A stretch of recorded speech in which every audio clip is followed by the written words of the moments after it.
My brothers and sisters, the Lord be with you. A reading from the Holy Gospel according to Mark.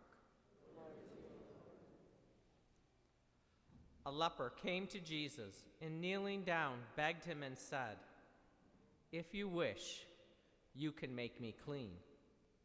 Moved with pity, he stretched out his hand, touched him, and said to him, "I do will it, be made clean."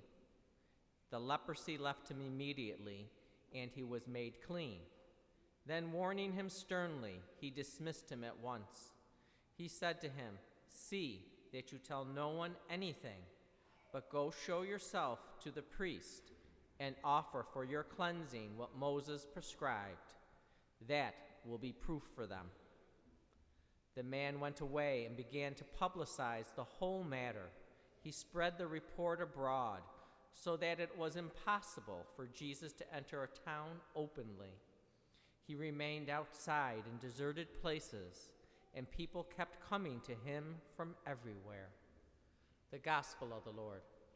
Praise to you, Lord Jesus Christ.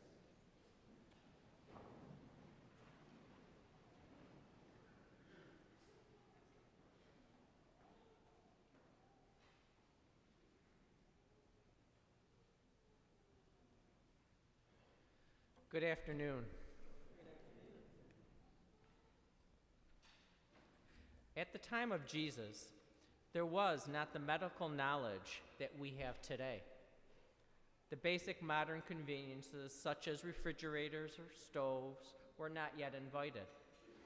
So bacterial infections were a real issue. Individuals with any sort of skin disease or deformity were ostracized from society. Those sort of illnesses and deformities were thought to be inflicted upon the individual from God for some evil the individual or their parents had done. It was for this reason that people had to present themselves to the priest if they were cured. Lepers in particular had no hope of receiving love, no hope of being accepted as a person, no hope of enjoying ordinary human companionship.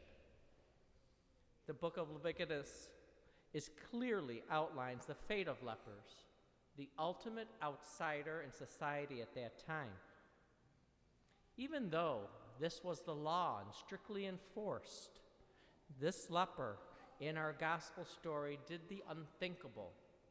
He found his way to Jesus and offered up his prayer, "If you wish, you can make me clean."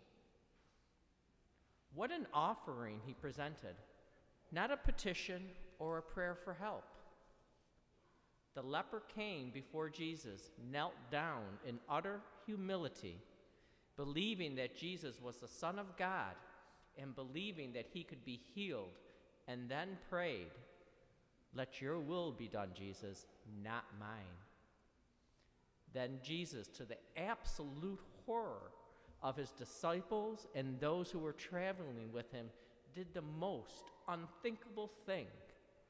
Jesus, moved with compassion, touched the leper and said, "I do will it." Jesus was there for him, as he is for many of us who are outcasts. In places of total isolation, Jesus gives companionship. Jesus replaces rejection with acceptance. While most look with disgust and judgment, Jesus looks with love and compassion. I can only imagine that must have been far better for the leper to experience the human touch than any physical cure could mean. You see, my brothers and sisters, the real power of this gospel is not that a sick person was made healthy, but that a person who everyone held to be repulsive, unlovable, even evil, is in fact loved and is a recipient of God's mercy and compassion. The leper brought the dark and frightening side he had and laid it out before Jesus and was touched. You see, Jesus can and does touch the leprosy of our souls. the leprosies of rejection, the leprosy of exclusion and abandonment, the leprosy of being a non-person to others. In my own words, experiences, and what I have observed, it is like a child who feels second-rate to their siblings and peers. Maybe they're not as coordinated or as athletic as other children. How about the person who is passed over for promotion while another person who is part of the in-group receives the promotion? The individual who is betrayed by a trusted friend or a spouse, or finds themselves in a sin they thought they would never be a part of. I am referring to the inner feelings of unworthiness, loneliness, and the sense of being unlovable that lies hidden underneath the bright exteriors we sometimes show others.